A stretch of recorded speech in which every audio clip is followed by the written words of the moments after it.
Bienvenue les amis dans cette nouvelle vidéo. Nous sommes aujourd'hui à côté d'Angers, dans les locaux de SOS Calvaire. Et aujourd'hui, je vais tailler une croix et puis après on ira la poser sur un bord de chemin. C'est parti. Louis-Joseph me met au défi. Le but c'est que tu m'apprennes à tailler la croix qu'on va poser cet après-midi. L'objectif, c'est que tu apprennes donc à la tracer, puis à la tailler voilà, dans la matinée. Donc là, on a les deux morceaux. C'est ça. On a le tronc de la croix. Le stipe. Le On a stipe le de la croix. stipe et le patibulum.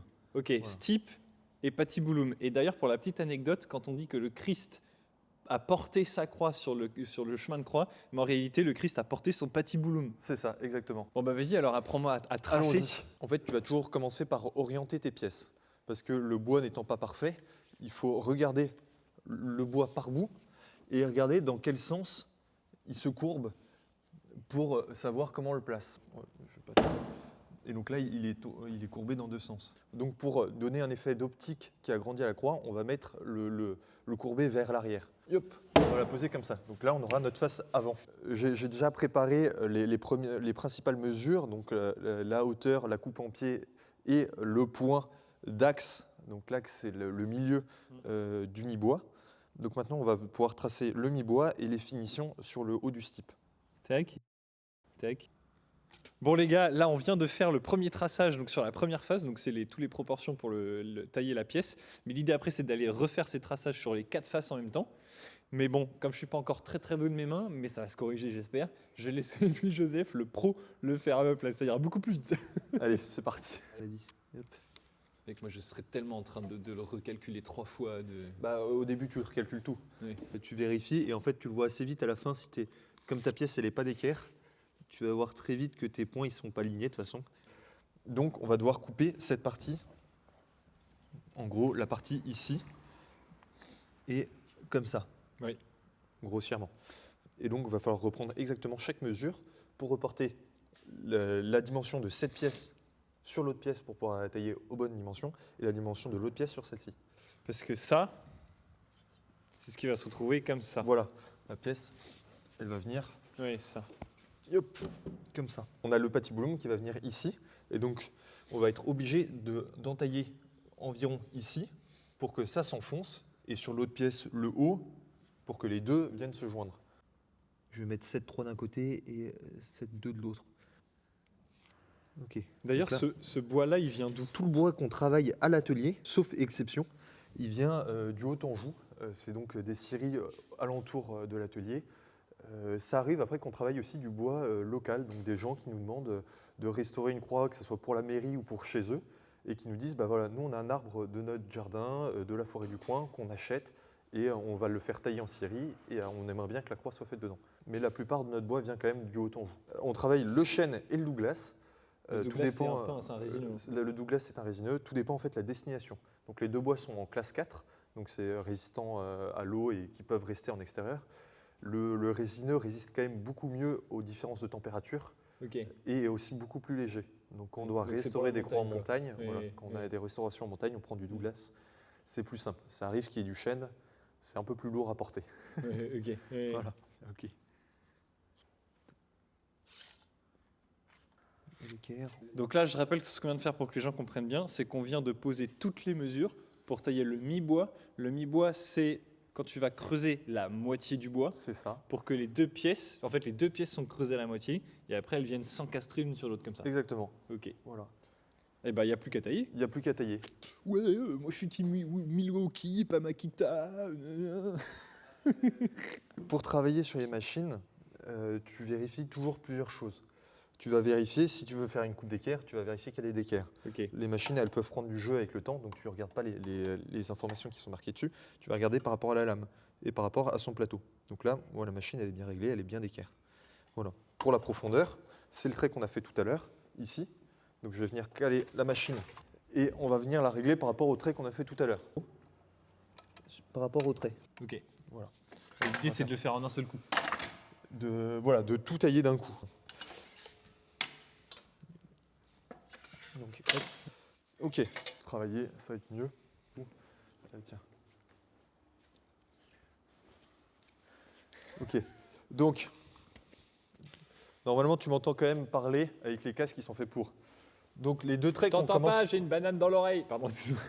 les deux traits qu'on commence à tailler, c'est toujours les deux extérieurs. Et ensuite, on vient faire plein de coups de lame pour simplifier et pouvoir le tailler facilement. Donc faut laisser la lame couper. Faut bien, tu lèves ton carter, tu mets ta main ici. Quand tu la démarres, elle va tourner et tu viens t'aligner avec ton trait. Il y en a qui vont s'arrêter là parce qu'ils se disent c'est bon, je suis allé jusqu'au bout. Ça marche pas, la lame elle est ronde. Donc Ouais. le point le plus profond c'est à l'axe. Voilà. Trop facile. Donc voilà, là je suis allé jusqu'au bout. J'ai laissé un petit millimètre au-dessus du trait, mais c'est pas très grave, c'est même plutôt bien. Donc je vais venir faire la deuxième. Putain, c'est un truc de fou. T'arrives à bien rester droit. Oui. Je comprends pourquoi tu as voulu garder les traits, parce qu'à mon avis, c'est pas si simple que ça. Ok. Moi je trace de telle manière à les garder. Ok. Maintenant ça va être ton tour. Donc pour ça, je vais te faire plein de traits et l'objectif c'est de tous les couper.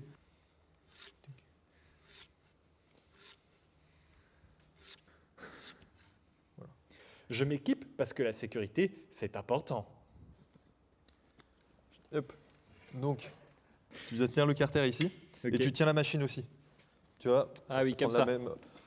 En même temps, tu viens tenir ta machine. Tape, et en fait, elle vient se poser là. Et ton Ok. carter, voilà. Et après, ok. Et après, je donne la direction.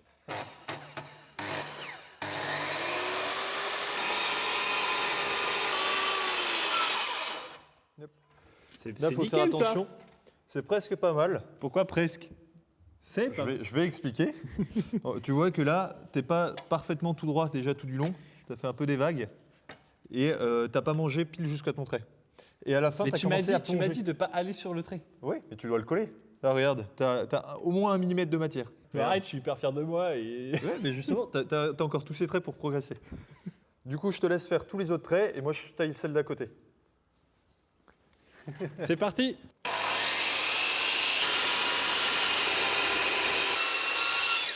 Ben, je suis pas trop mal. Je suis plutôt assez content de moi. Voilà, je tiens à le dire. Ah. Il y a de l'autocongratulation parce que je suis pas très soutenu par mon partenaire charpentier du jour. Je suis désolé, Alors, moi j'avance. Je m'autocongratule, c'est important. J'ai fini, vas-y, continue. Hein. Je suis hyper surveillé là. Oui, Attends, mais d'où t'as déjà fini? J'ai à peine fait un tiers. chacun son métier. Ah là là là là là.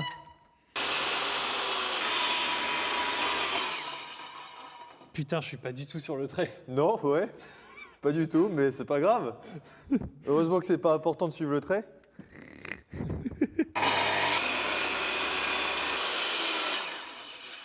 Tu sais ce que je suis en train de faire? Je viens de comprendre en fait. Je suis en train de faire du saucisson de chêne. Je suis en train de découper l'apéro. Bon appétit. Un énorme saucisson. N'empêche, ça sent trop bon. L'odeur est incroyable.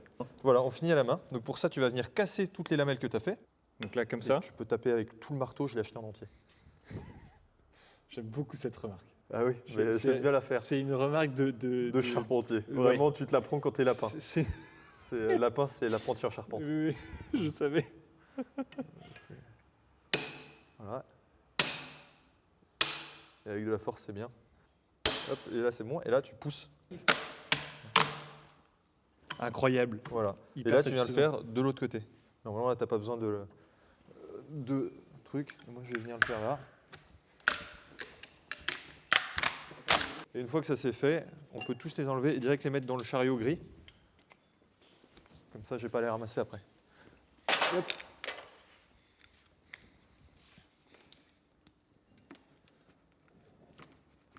Oh merde. Viens faire dans l'autre sens. Là. Ouais, bah, tiens.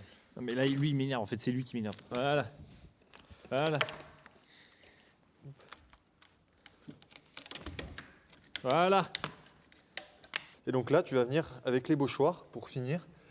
Il faut toujours venir un peu en biais pour être dans le sens du fil. Tu vois, le fil du bois, il monte. Donc tu vas venir suivre tranquillement et aplanir jusqu'au fond de tes traits. Donc il faut y aller tranquillement.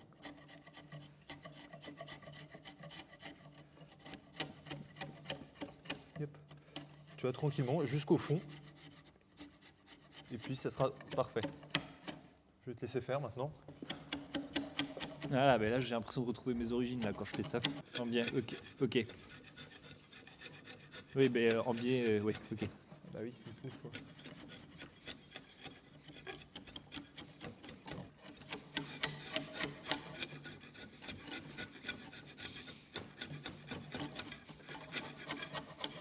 Tu vas essayer avec une demi-bisaiguë, si tu lèves la tête.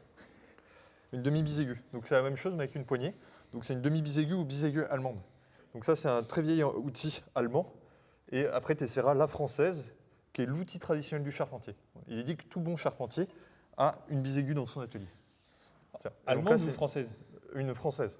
Donc Et- là c'est la allemande et tu essaieras après la française, Ok. Et pour aller de plus en plus gros. alors, c'est laquelle la meilleure? La française. C'est les Allemands ou les Français? C'est les Français. Non, en fait, c'est pas du tout la même, c'est pas la même manière de travailler. L'allemande, elle est très pratique parce qu'elle est plus petite, plus compacte, mais elle est beaucoup moins lourde. Mais la française, tu as beaucoup plus de force parce qu'elle est beaucoup plus lourde. Das savoir-faire traditionnel, ya! Mot compte triple au Scrabble. Allez, Ah, comme ça, on est d'accord. voilà, toujours bien plat, c'est la même chose. Hop, Ah oui, la bisaiguë française, l'outil le plus traditionnel possible. ok. Donc tu vas venir pareil, c'est la même chose, mais avec plus de force. Tu peux creuser plus facilement, tu vois. Donc là, je vais venir C'est bien, on est en hiver, comme ça. c'est bien froid. Ouais, elle est gelée. Bon, ça va. Donc là, comme C'est ça. pas de l'échafaudage qui est stocké dehors. Voilà. Alors, maintenant pour voir un peu autre chose, on va se remettre à la scie circulaire et on va taper des angles. Ok. Donc, pour les pointes de diamant, la pointe de diamant, du coup, elle va venir à l'axe. Donc, on va venir faire un angle sur les quatre faces. Donc, pour cela, Ok. on prend une sauterelle ou une fausse équerre, plusieurs noms. Oui. Bon sens, c'est pas mal. Hop. Et ça va permettre de venir prendre l'angle machine, donc ce qu'on vient de tracer.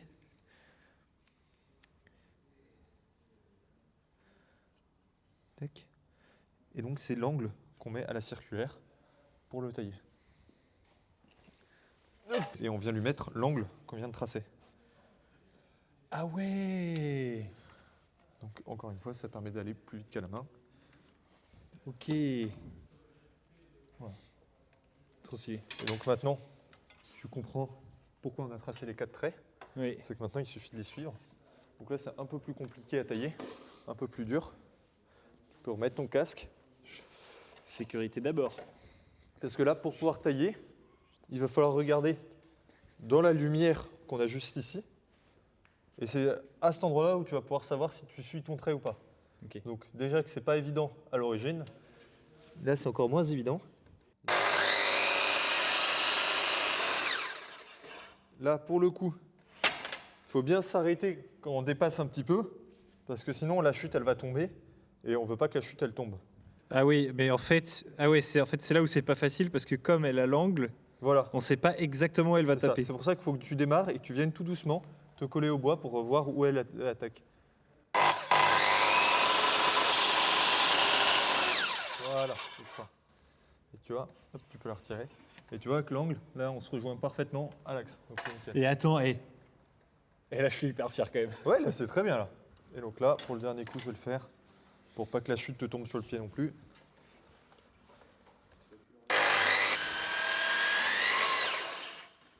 Là.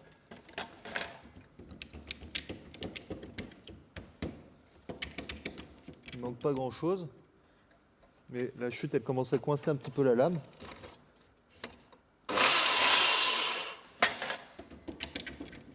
Mais là t'as vu qu'il t'en reste, hein. Comment? Ouais, mais c'est hop. Il y a un petit truc, tu vois, il y a une coupe où il nous manquait un petit peu. Et donc là, Ouais, mais c'est la mienne. ça, tu vas pouvoir te le faire. Là, tu viens sur la face et tu viens hop, mettre bien plat. Et donc, on va pouvoir le tourner. Ok. Hop.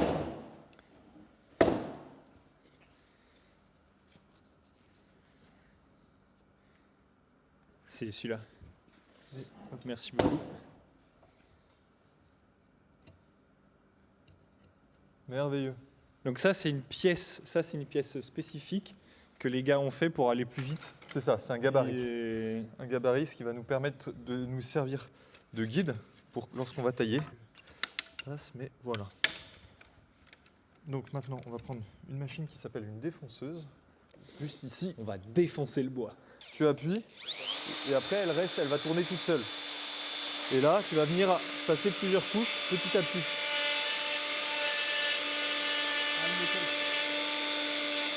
On va s'enfoncer tout petit à petit pour pas faire trop forcer la machine.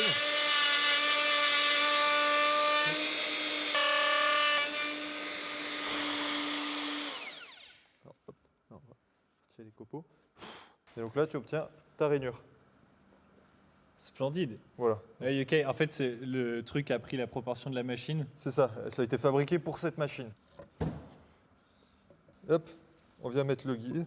C'est que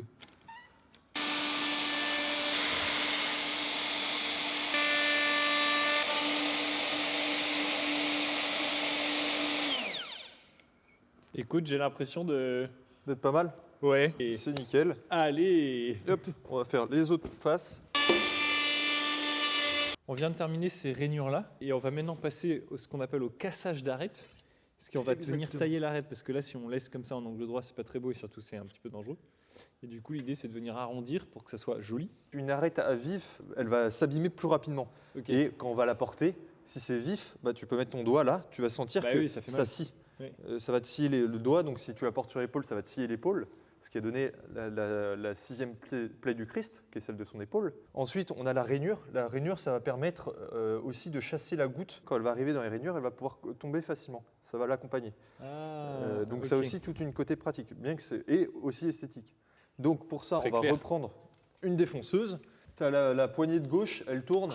Si là on l'allume et qu'on rentre dans le bois, et ben en fait, on va manger pas que à partir du trait, on va manger aussi derrière. La lame elle est plus grosse, donc on va manger derrière. Donc pour le début, il faut arriver à regarder à l'arrière de la lame pour voir à partir d'où on commence.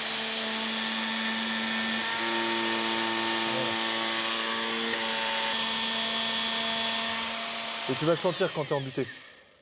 J'ai un truc dans l'œil. Ah, voilà. Pour ça, tu vois, les lunettes c'est utile, mais pas trop.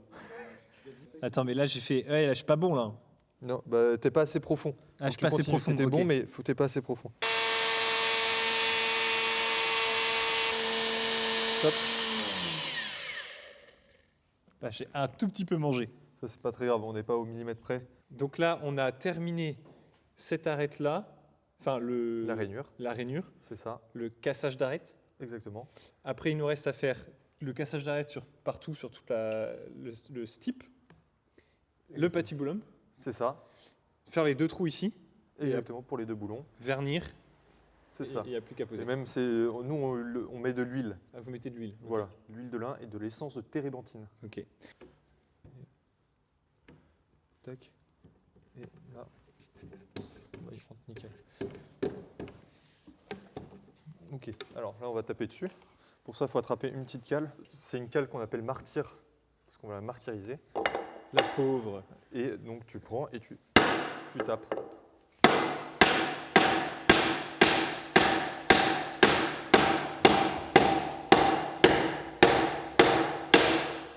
Ah ouais, tu l'as vraiment martyrisé. Voilà, ça a son nom. Et bon, c'est pour ça que normalement, c'est bien prendre un bois dur. Et là, on n'est pas trop mal, tu vois, on est bien serré. J'aurais juste dû le paraffiner. C'est-à-dire quoi, paraffiner? C'est mettre de la paraffine. Ok. Pour que ça glisse mieux. Voilà, c'est le graisser. Bon, maintenant, on l'a toute finie, elle est toute taillée. On a fini le cassage d'arête. On a fait l'incrustation aussi de la platine pour pouvoir la poser cet après-midi. Bah, maintenant, il faut l'assembler et mettre les deux goujons. Donc, il vient comme ça. Exactement. Et là, il n'y a même plus besoin de taper dessus. Il s'enclenche quasiment tout seul. Vas-y, tu peux appuyer un peu quand même. Enfin, si, il va peut-être falloir un peu taper dessus. Là, on peut lui mettre les deux boulons. Quasiment. Et là, Oui. tu peux venir les chercher au marteau Ah oui. sans taper à côté. Tiens. Jusqu'au bout, et il faut faire attention, il faut s'arrêter avant d'être dans le bois pour ne pas l'incruster tout de suite.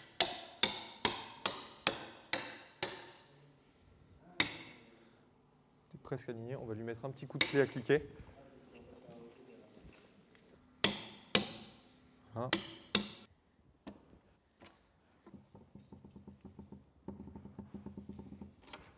Oh, je prends pas soin du matériel, moi. Hop, et c'est tout bon. Bon, les amis, vous avez vu, bon, on a un peu rigolé, mais c'est quand même très sérieux ce qu'on fait. On vient donc de tailler cette croix, ce calvaire en réalité. Et donc celle-là, on va aller la poser cet après-midi sur un bord de chemin dans une propriété privée au sud d'Angers. Voilà, c'est un acte très symbolique. C'est vraiment revenir, remettre dans nos campagnes tout ce petit patrimoine qui souvent s'abîme très vite, qui a été un peu oublié ces dernières années. Et donc aujourd'hui, grâce à SOS Calvaire, eh ben, des croix toutes neuves comme celle-ci vont pouvoir retrouver leur juste place à leur emplacement initial. Et puis une petite précision pour les fins experts d'entre vous. Un calvaire, en réalité, c'est pas seulement que la croix, c'est un abus de langage. Un calvaire, c'est la croix et tout le décor qu'il y a autour. Souvent, il peut y avoir des représentations de Saint Jean, de la Vierge Marie, et puis voire même les deux autres croix où il y avait le bon et le mauvais larron qui sont morts avec Jésus-Christ. Voilà, et donc quand il y a simplement une croix, c'est techniquement pas un calvaire, c'est juste une croix. Ça y est, maintenant est venu le grand moment. On va charger la croix pour l'emmener à l'endroit où on va la poser. Et pour ça, je suis avec Benoît. Benoît qui est chef d'antenne pour le Haut-Anjou, si je dis pas de bêtises, et qui est un bénévole pour SOS Calvaire, comme il y en a beaucoup. Benoît va me guider pour mettre la croix dans le camion et puis après on va aller la poser. C'est parti! Aïe aïe aïe! Est-ce que je ramène les pierres? Hop. Donc là, on est arrivé sur le lieu de la pose. On nettoie le socle. Là, on pose ce petit capuchon en zinc sur le haut de la croix pour le protéger de la pluie. Et puis après, on va lever la croix et on va la mettre dans son socle ici. Et puis ça sera déjà pas mal. Je te laisse les pointer. L'objectif, c'est que la Alors. soudure, c'est ce qu'il y a de moins joli, donc on le met à l'arrière. Et il faut essayer de s'équilibrer, parce que le chapeau est un peu plus long pour que les gouttes s'évacuent. Et là, je le Et voilà. cloute comme À ça. peu près au milieu, c'est ça. Ok. Le marteau, on l'a toujours acheté en entier. Puis là, ça va, la première pointe, je t'ai donné la grande. Après, tu vas t'amuser, c'est les petites. Cool. Je vais mollo parce que il y a ton bras. Ça va. C'est bon. Hop.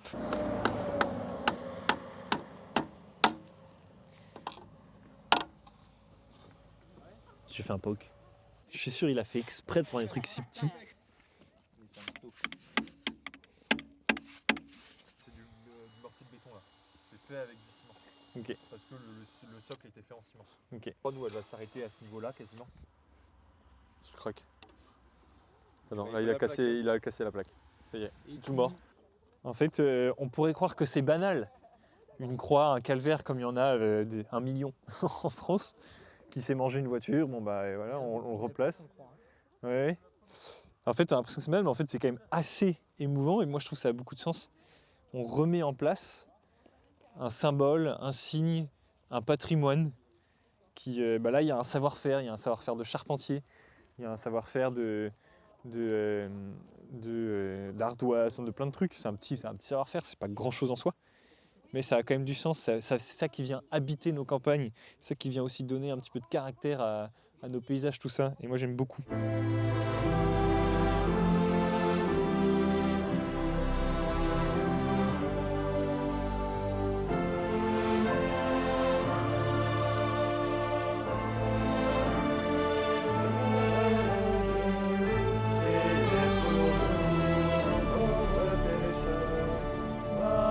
Maintenant et à l'heure de la mort. Amen, amen, alléluia. Ce petit patrimoine des bords de chemin, c'est vraiment lui qui vient habiter nos paysages, qui vient donner aussi son âme à nos campagnes, etc. Et en fait, je trouve ça absolument génial qu'à travers les âges, à travers les époques, encore aujourd'hui, eh ben, on fasse cette démarche d'aller poser des croix, qui est le symbole de notre civilisation en France, de notre civilisation chrétienne, et qu'on aille venir marquer d'une transcendance, de quelque chose qui nous dépasse, en fait, le moindre bout de champ, le moindre croisement, le moindre chemin, souvent les sommets. Bon, c'est une beauté simple, c'est une beauté brute, c'est une beauté simple, mais c'est une beauté qui compte, celle qui nous donne des repères aussi dans le paysage. Donc voilà, moi je trouve ça, en fait, je trouve ça très beau. Je suis presque ému en réalité d'avoir fait ça avec SOS Calvaire. Encore en 2025, on est capable d'être des bâtisseurs à notre échelle et de remettre un petit peu de beauté, un petit peu de transcendance dans même les endroits les plus banals, c'est-à-dire ce croisement de chemin entre deux fermes, dans les champs. J'espère que ça vous a touché comme ça m'a touché. N'oubliez pas le plateau jusqu'au 31 décembre des 1000 ans de la cathédrale de Chartres. C'est une édition exclusive réalisée avec Ours Blanc et l'artiste Azélie Gauthier. Je l'ai fait pour vous pour que vous puissiez avoir chez vous un petit morceau de notre patrimoine, un petit morceau de la beauté de notre pays et qui en plus vous soit utile parce que c'est un plateau d'apéro donc ça sert à plein de choses. Et puis bien sûr en l'achetant ou en l'offrant, vous soutenez aussi mon travail, ça me fait plaisir. Et puis je peux continuer à faire plein de petites vidéos comme des petits reportages, voilà comme ça, ici avec SOS Calvaire en Angers. Je vous souhaite une belle fête de fin d'année et puis à très vite pour de prochaines vidéos en 2026.